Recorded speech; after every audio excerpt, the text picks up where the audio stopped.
This does require for you to file with the Secretary of State, okay? So you do need to go on their website. You do need to pay the $308 for your filing fee. You do need to do a name search.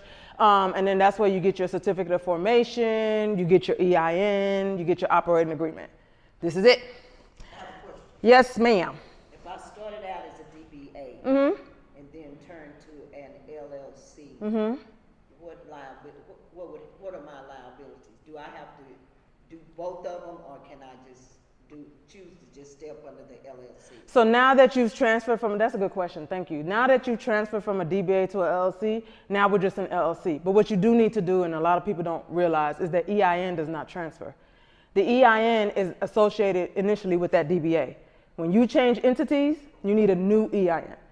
So now you're gonna have to get, if you haven't already, get a new EIN. But everything else, Okay. so now there's no change except that you just upped your protection. Okay. Yes, ma'am. Thank you. You're welcome. So let's talk about piercing the corporate veil. Have y'all heard about that? What is it? So when you have an LLC, for those in here that do, right, this is very important.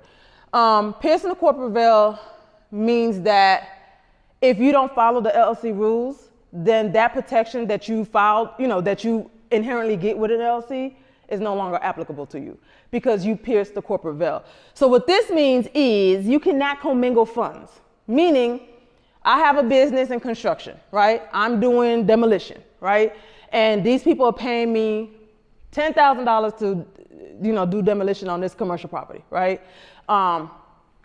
That's low for commercial. On this residential property, right? So they're paying me $10,000. I do the work, I get paid. That $10,000 goes into my business account that I should have opened when I got that EIN and I filed this LLC, right? So then that goes into my business account first. From there, I can pull whatever I need to pull.